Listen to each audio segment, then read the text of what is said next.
Hi friends, आज का अपना टॉपिक है राष्ट्रीय शिक्षा नीति एनईपी 2020 जो इस बार नया ऐड किया गया। ये रीट लेवल फर्स्ट और टू के लिए बहुत ही इंपॉर्टेंट टॉपिक है। इस टॉपिक में से ये इस बार नया ऐड हुआ है तो 2 या 3 क्वेश्चन तो जरूर आना है।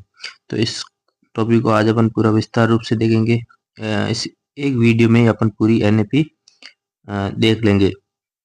ये नीति क्या है, इसके प्रावधान क्या है, बहुत ही शॉर्ट फॉर्म में शॉर्ट नोट्स मैंने तैयार किए हैं। इससे अपन देखेंगे पूरे एनईपी। तो चलिए शुरू करते हैं।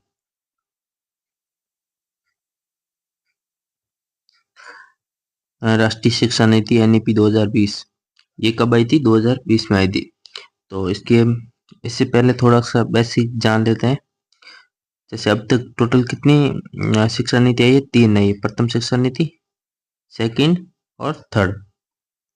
तो प्रथम शिक्षा नीति कब आई थी? पहली शिक्षा नीति आई थी 1968 1968 में आई थी। उस समय प्रधानमंत्री कौन थे? ये बेसिक क्वेश्चन आ सकते हैं। तो प्रधानमंत्री उस टाइम थे इंदिरा गांधी जी। और सेकंड कब आई थी? तो 1986। और उस समय भी प्रधानमंत्री कौन थे? इन्हीं के बेटे राजीव गांधी थे। और थर्ड आई थी अपने अभी आई है जो तीसरी है, नई शिक्षा नीति आई है। नवीनतम शिक्षा नीति कौन सी है? तीसरी 2020 में आई थी। इस समय प्रधानमंत्री कौन थे अपने? ये नरेंद्र मोदी।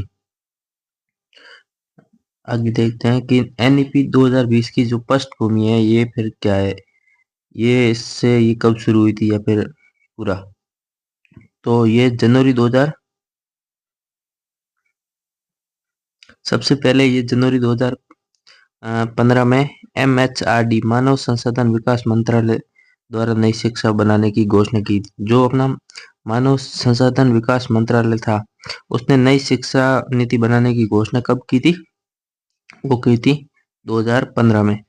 फिर उसके बाद में एक साल हो गया। फिर मई 2016 में वापस इसके फर्स्ट अध्यक्ष बनाए गए थे TS सुब्रमण्यम, कैबिनेट सचिव। मई 2016 में बनाए गए थे अध्यक्ष TS सुब्रमण्यम, कैबिनेट सचिव थे। उसके बाद में जून 2017 नए अध्यक्ष बनाए गए डॉक्टर कृष्णा स्वामी कस्तूरी रंगन। तो अब जो वर्तमान में नई शिक्षा नीति उसको कस्तूरी रंगन के नाम से भी जाना जाता है। लेकिन ये क्वेश्चन आ सकता है कि इसके पहले अध्यक्ष कौन थे? तो मई 2016 में किसको बनाया गया था? TS सुब्रमण्यम को।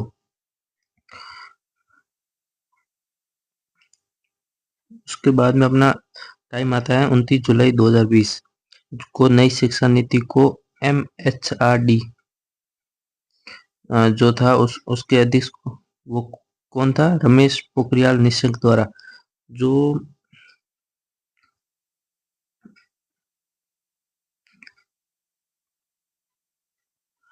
रमेश कुमार पोखरियाल निशंक थे उनके द्वारा MHRD को समाप्त किया गया था। नई शिक्षा नीति 29 जुलाई 2020 को जारी की गई थी। और जो ये MHRD मंत्रालय था इसके जगह अब नया मंत्रालय बनाया गया। कौन सा नया मंत्रालय बनाया गया? MOE, मिनिस्टर ऑफ एजुकेशन, शिक्षा मंत्रालय, जिसका नाम क्या था? शिक्षा मंत्रालय। ये नया बना दिया गया। अब जो ये नई शिक्षा नीति जारी की गई थी 29 जुलाई 2020 को, इसमें क्या क्या है? तो इसमें है भाई अपने 4 भाग है और 27 अध्याय है। टोटल कितने भाग है? 4 भाग है और 27 अध्याय है। जिसमें 4 भाग कौन कौन से है? पहला है स्कूली शिक्षा पर, सेकंड है उच्च शिक्षा पर, थर्ड है केंद्रीय विचारणीय मुद्दे और फोर्थ है क्रियान्वयन। तो ये 4 भाग जो क्वेश्चन आपको देखने को मिल सकता है कि भाई इनमें से कौन सा भाग नई शिक्षा नीति में है या नहीं है। तो स्कूली शिक्षा, उच्च शिक्षा, केंद्रीय विचारणीय मुद्दे और क्रियान्वयन। और टोटल कितने भाग है? 4 भाग और अध्याय है 27। तो ये अपना एक हो गया अपना कंप्लीट। चलिए नेक्स्ट देखते हैं।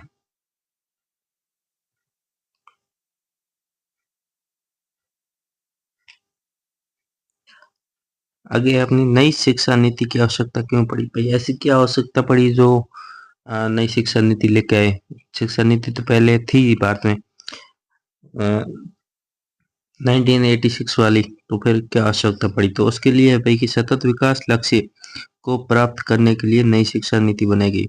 अब सतत विकास लक्ष्य जो एसडीजी सस्टेन एसडीजी है वो 4th नंबर पे सार्वभौमिक गुणवत्ता शिक्षा। जो एसडीजी इंडेक्स है टोटल 17 लक्ष्य है।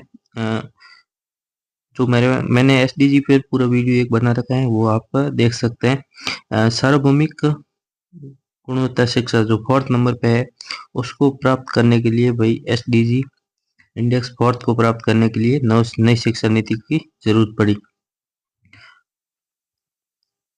अब एनईपी 2020 के जो आधार स्तंभ क्या है, ये इम्पोर्टेंट है आधार स्तंभ। इसमें से आपको एक क्वेश्चन देखने को मिलेगा रीट में। एनईपी 2020 के आधार स्तंभ क्या है? तो आपको शॉर्ट में याद करना है कि ट्रिपल ए है, ई क्यू ए।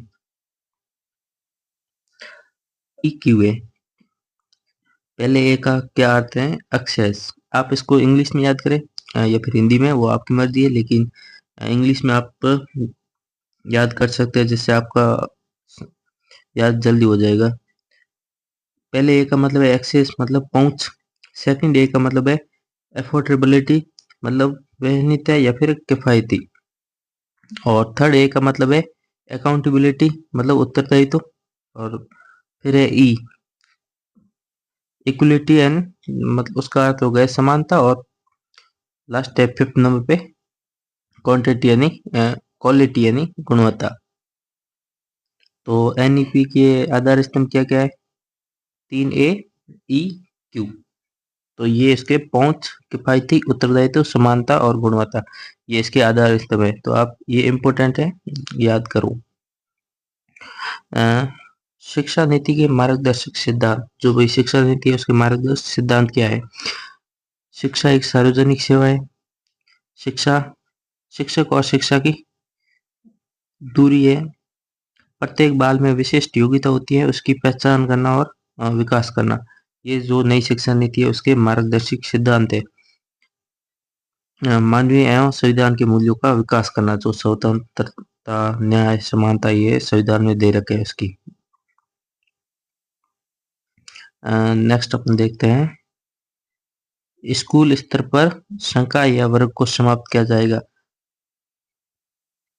सीखने सिखाने की प्रक्रिया को सीसीई अभिनंगो, रचनात्मक आकलन पर बल देना। वर्तमान में उसको रचनात्मक आकलन पर बल देना नई शिक्षा नीति के मार्गदर्शक है। नई शिक्षा नीति की विशेषता क्या क्या है? तो इसकी विशेषता क्या हो गई? सार्थक। नई शिक्षा नीति एनईपी जो 2020 है को क्रियान्वित करने के लिए शिक्षा मंत्रालय द्वारा जारी किए गए दिशा निर्देश। तो शिक्षा मंत्रालय की स्थापना करना। फर्स्ट है अगस्त 2020 को गठन हुआ। ये भी आ सकता है, इंपोर्टेंट क्वेश्चन है कि शिक्षा मंत्रालय जो उसका गठन या स्थापना कब हुई थी? तो अगस्त 2020 को हुई थी। नेक्स्ट है अपना सकल घरेलू उत्पाद जो जीडीपी के है वो 100% का प्रावधान किया गया। जीडीपी का कितने परसेंट?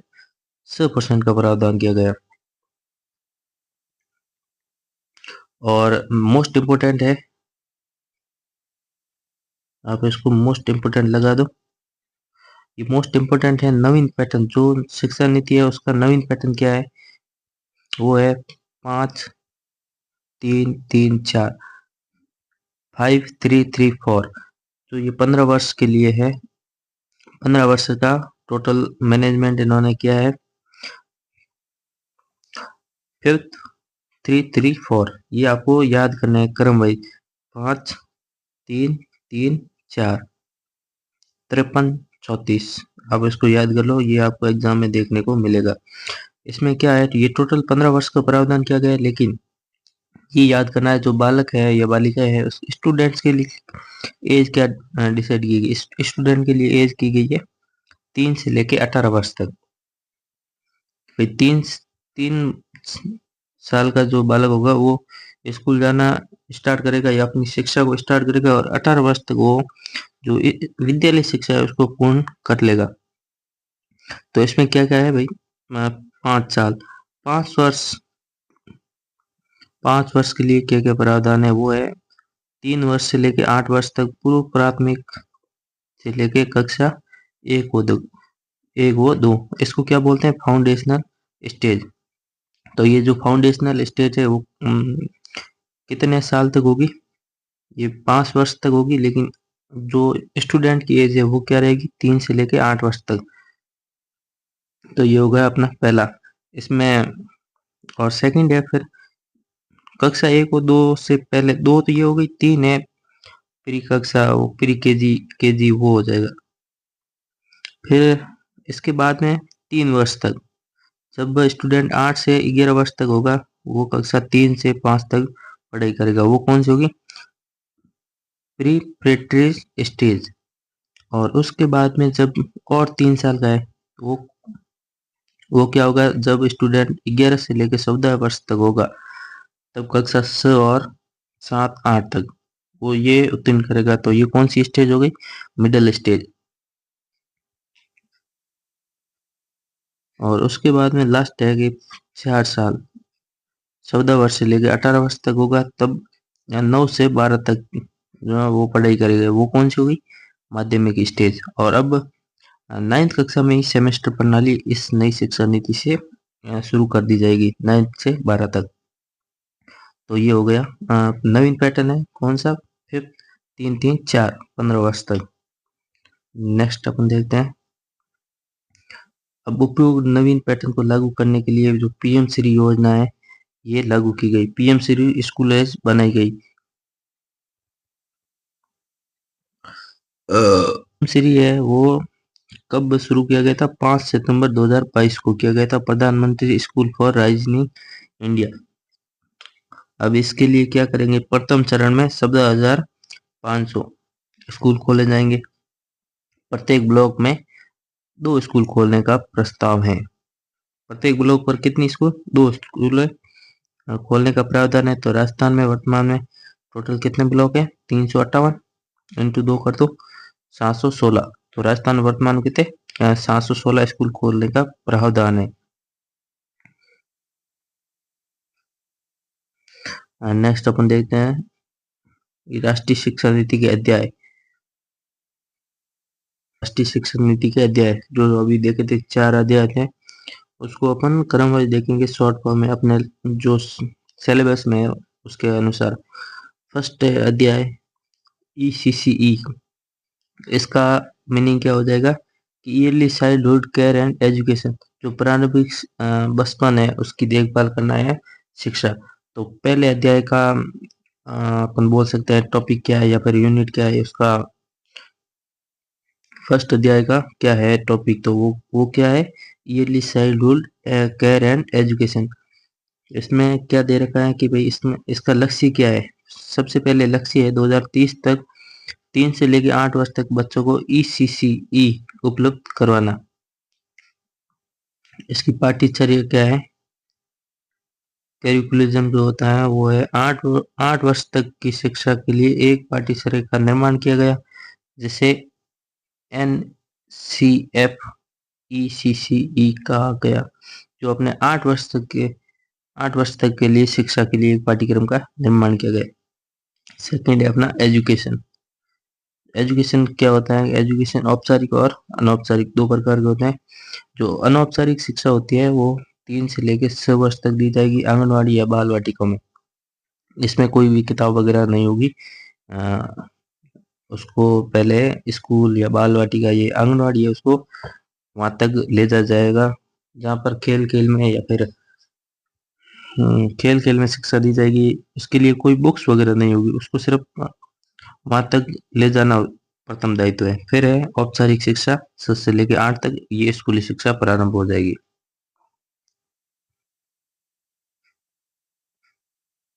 नेक्स्ट है अपना सेकंड अध्याय, फर्स्ट अध्याय देख लिया, अपना सेकंड अध्याय है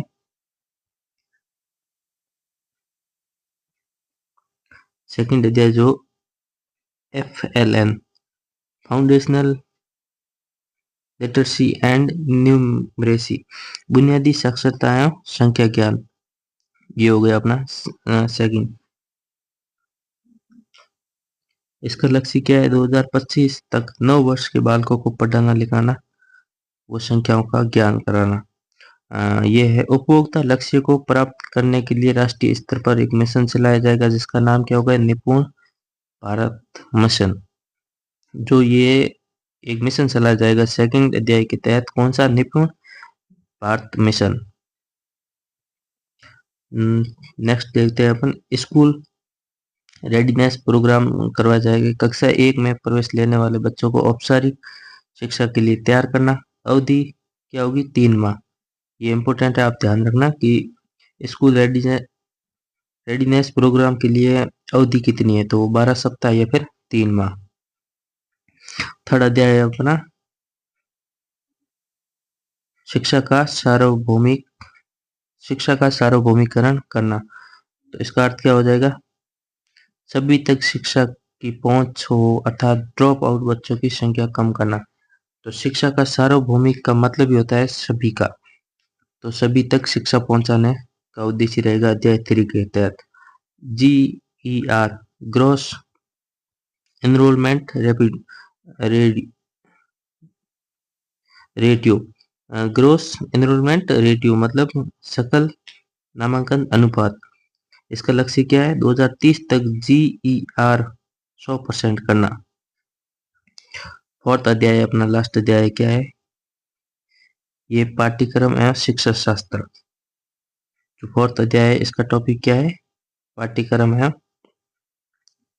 शिक्षा शास्त्र। तो इस टॉपिक में क्या दे रखा है कि विषयों के चुनाव में लचीलापन, बहुभाषावाद वो भाषा शक्ति का विकास करना। नेक्स्ट अपन देखते हैं, अभी बहुत ही जल्दी ये टॉपिक अपना कंप्लीट हो जाएगा। इस टॉपिक में से 2 या 3 क्वेश्चन आपको रीड में जरूर देखने को मिलेंगे, तो आप ये वीडियो को एंड तक जरूर देखें और अपने फ्रेंड्स को शेयर जरूर करें। और ये PDF आपको मैं मेरे टेलीग्राम चैनल पर उपलब्ध करवा दूंगा, जिसका लिंक आप डिस्क्रिप्शन में देख सकते हैं।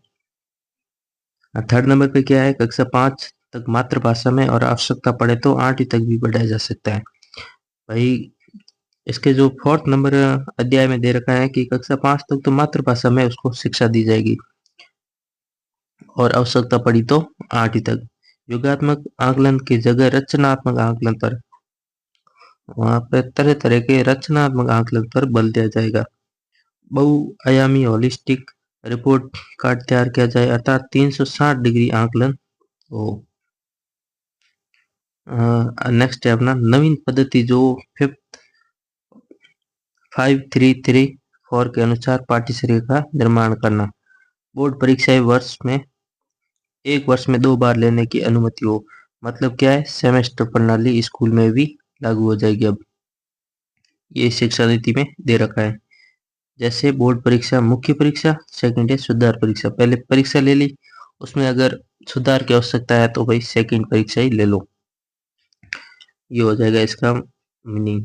फिर है राष्ट्रीय स्तर पर एक आकलन या मूल्यांकन केंद्र स्थापित करना, जिसे परख कहा जाएगा। राष्ट्रीय स्तर पर एक आकलन या मूल्यांकन केंद्र स्थापित करना, जिसे क्या कहा जाएगा? परख।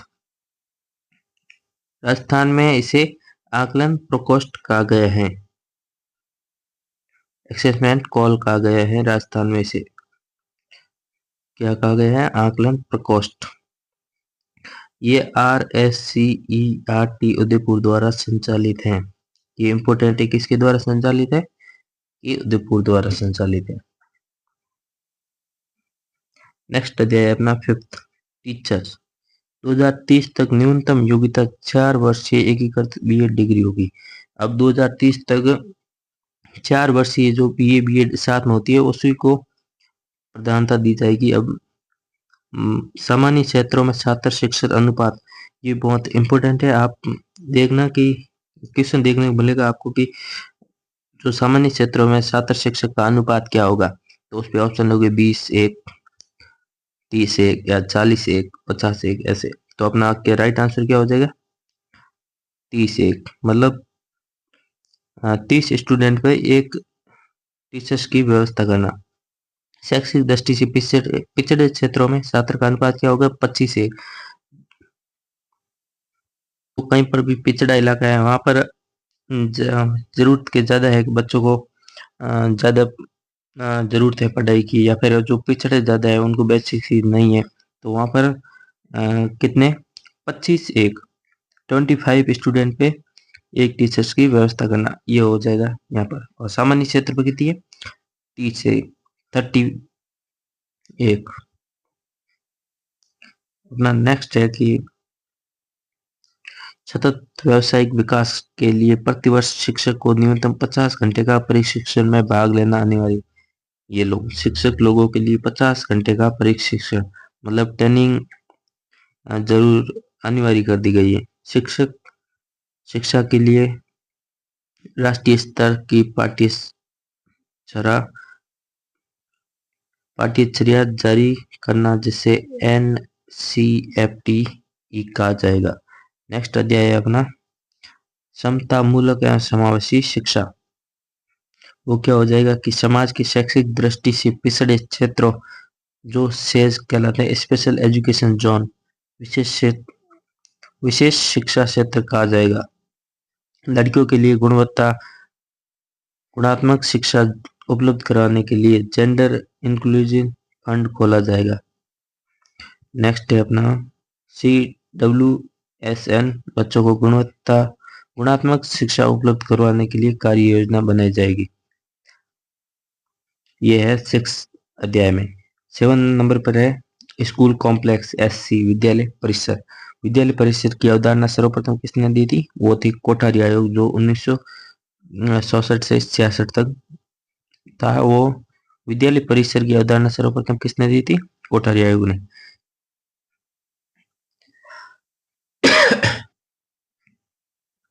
इस आयोग ने क्या बोला था कि विद्यालय परिसर कैसा होना चाहिए, इसके बारे में इसने बताया था कि 5 से 10 किलोमीटर के क्षेत्र में 2025 तक स्कूल कॉम्प्लेक्स स्थापित किए जाएंगे। इसे अंतर्गत सभी प्रकार के स्कूल, खेल मैदान, पुस्तकालय, सामाजिक चेतना केंद्र तथा बाल केंद्र बनाए जाएंगे।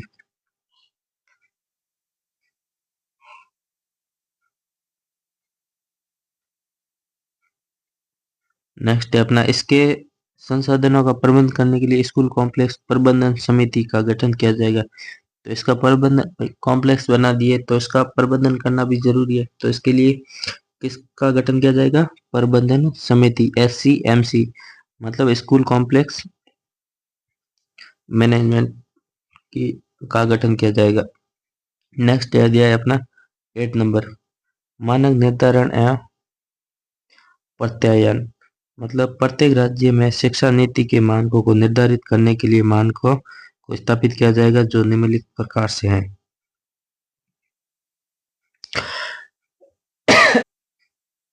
ये अपना पहला है स्कूली शिक्षा विभाग के लिए शैक्षिक नीतियों का निर्धारण करना। स्कूल शिक्षा निदेशालय नीतियों को क्रियान्वित करना एवं मॉनिटरिंग करना। SCERT, इसका अभी बताया था कहाँ पर है? उदयपुर में अकादमिक कार्य करना।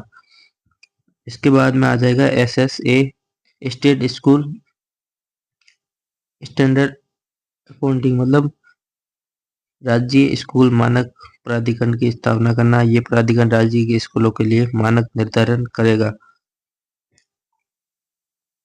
तो ये मानक कौन कौन से है? स्कूली शिक्षा विभाग, स्कूल शिक्षा निदेशालय, SCERT, HHSA। नेक्स्ट है अपना NEP 2020 के संदर्भ में राजस्थान। ये तो पूरे इंडिया लेवल की बात होगी। अब NEP 2020 के संदर्भ में राजस्थान में इसकी भूमिका है वो क्या रहेगी, ये बहुत ही इंपॉर्टेंट है अपने राजस्थान के लिए, रीट एग्जाम के लिए या फिर अदर जो भी एग्जाम है जिसमें NEP 2020 नया टॉपिक जोड़ा गया है, वो बहुत ही इंपॉर्टेंट है। तो ये राजस्थान के संदर्भ में क्या है?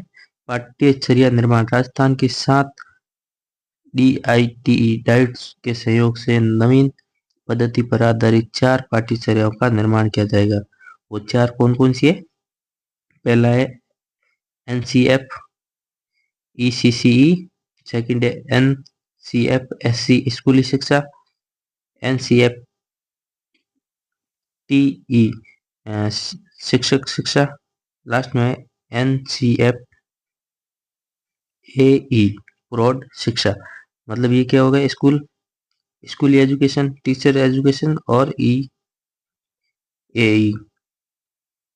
इसके लिए भी क्या किया गया है कि उपयुक्त चारों पाठ्यक्रमों का संचालन करने के लिए 3 समितियों का निर्माण किया गया है। तो कितनी समितियों का निर्माण किया गया? 3 समितियां। वो कौन कौन सी है? जैसे कि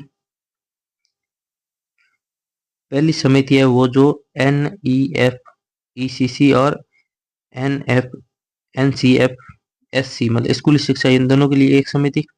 फिर सेकंड समिति है टीचर्स एजुकेशन के लिए, थर्ड समिति है प्रौढ़ शिक्षा के लिए।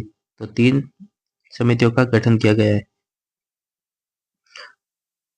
नेक्स्ट है अपना राजस्थान प्रशासनिक सुधार विभाग द्वारा शिक्षा नीति को क्रियान्वित करने के लिए 6 समूह बनाए गए। तो कितने समूह बनाए गए? 6 समूह बनाए गए, 6 समूह। BCR, CRC और डाइट की संसार की संरचना में परिवर्तन किया जाएगा। 2025 तक कम से कम 50% विद्यार्थियों को व्यावसायिक शिक्षा उपलब्ध करवाई जाएगी। और लास्ट है ये 2030 तक 100% युवा व प्रौढ़ की साक्षरता दर की जाएगी। राजस्थान के संदर्भ में जो 2030 में 100% साक्षरता दर को राजस्थान के संदर्भ में है कि 2030 तक 100% साक्षरता दर करनी। अब लास्ट में अपना ये लास्ट पेज है, इसमें अपना सार्थक क्या होगा? शिक्षा मंत्रालय जो MOE है, मिनिस्ट्री ऑफ एजुकेशन है, को भारत सरकार द्वारा शिक्षा निर्देश नीति को क्रियान्वित करने के लिए दिशा निर्देश जारी किए गए, उन्हें सार्थक कहा जाएगा। जो शिक्षा नीति को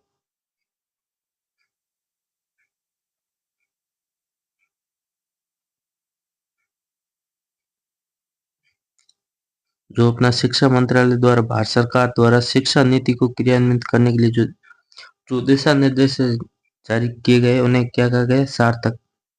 और इस सार्थक में क्या किया गया? उच्च शिक्षा में MPhil के पाठ्यक्रम को समाप्त कर दिया गया। तो ये इंपॉर्टेंट ध्यान रखना कि MPhil को समाप्त कर दिया गया, जो उच्च शिक्षा के लिए होती है। और अब उच्च शिक्षा के लिए क्या है? एक नया जारी किया गया है, वो है ABC की स्थापना करना। अपने ABC कार्ड बनेगा, वो उच्च शिक्षा के लिए होगा। ABC मतलब एडमिटिंग बैंक ऑफ क्रेडिट की स्थापना करना नई शिक्षा नीति के तहत। तो इसमें क्या होगा कि स्नातक जो अंडर ग्रेजुएशन होती है वो उसमें 3 वर्ष का होगा, और उस 3 वर्ष में पहले वर्ष का प्रमाण पत्र दिया जाएगा, सेकंड वर्ष में डिप्लोमा होगा, और थर्ड वर्ष के में अपनी डिग्री पूरी हो जाएगी। और स्तर की शिक्षा में परिवर्तन किया गया। ये हो गई अपनी नई शिक्षा नीति कंप्लीट, जो अपने सिलेबस के अकॉर्डिंग है। आई होप कि आपको ये वीडियो पसंद आया होगा, और मैंने समझाने में पूरी कोशिश की है और आपको भी समझ आया होगा। तो इस वीडियो को आप देखिए, और ये PDF अगर चाहिए तो मैं मेरे टेलीग्राम चैनल पे आपको उपलब्ध करवा दूंगा। टेलीग्राम चैनल का लिंक मेरे डिस्क्रिप्शन में दे रखा है। आप वीडियो को लाइक, शेयर, सब्सक्राइब जरूर करें। Thank you. मिलते हैं नेक्स्ट वीडियो में, और आप बताइए मुझे कि आपको कौन सा टॉपिक चाहिए।